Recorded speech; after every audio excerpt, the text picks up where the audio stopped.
Oh ho. Kang, ngapa Kang? Iki mau walang kukuk, walang keke, aja mau lahleh ngono kuwi. Jenenge tetembangan kuwi aja sok dilahleh. Kok anggap gojekan apa piye?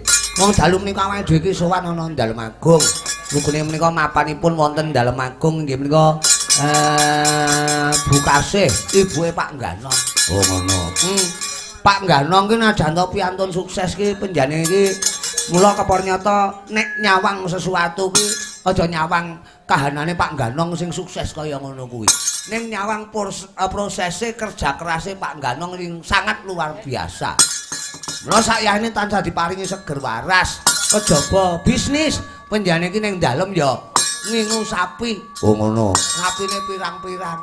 Ya ning buritan kene. Heeh, wah jan aku dijak ning kandang waduh lah iki.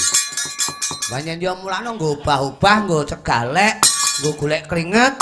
Alhamdulillah nganti sakyane tansah pinaringan seger waras lan sehat jasmani, sehat rohani. Oh ngono. Mula tasakuran tutup giling, tutup pok-pokan iki awake dhewe tinimbalan iki ya peneran kena dirani penjane Pak Ngganong ki melu nguri-uri kabudayan. Ya Pak Nardi kuwi. Tak aturke tembang mat-matan iki mau walang ketek, digarap cara Sunda, cara Jaipong. Ngarep dicengkal samirah ya penak.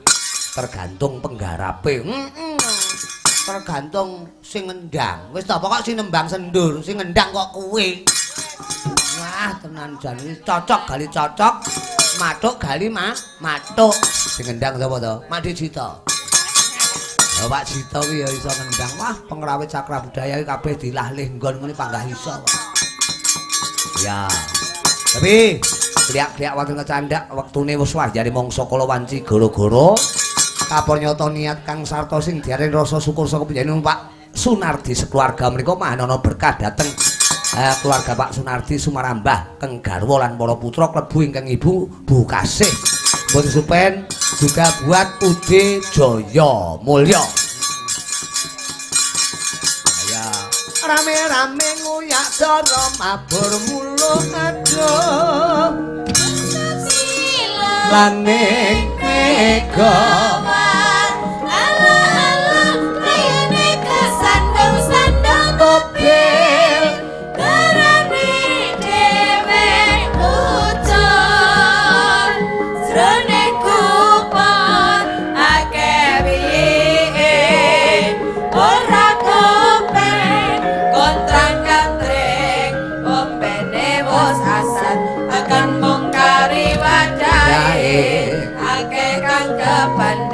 kupone katon kumpang jebulane sahabe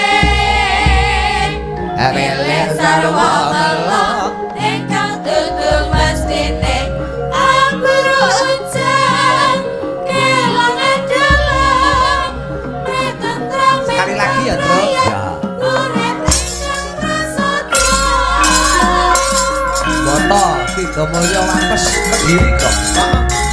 Tidak lupa tetap bersama dengan Pak Sunardi Ude Jaya Mulya.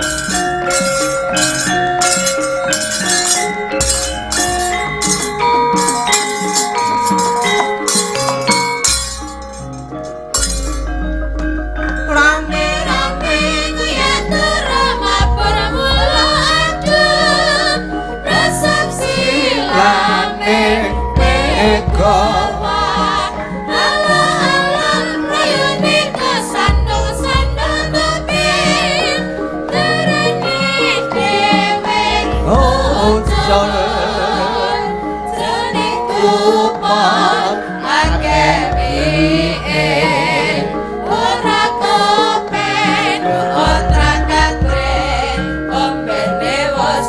ombene wis asak kari wadahe akeh kang kebandang kupone katon nongkrong jebulane sangape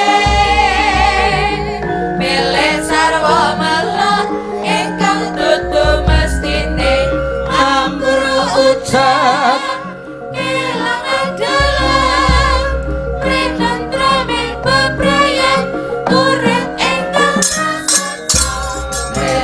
kremeng bebrayan urip ingkang praso.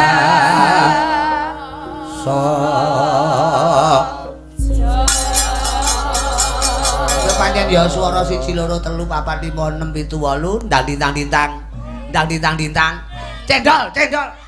Nah ngono.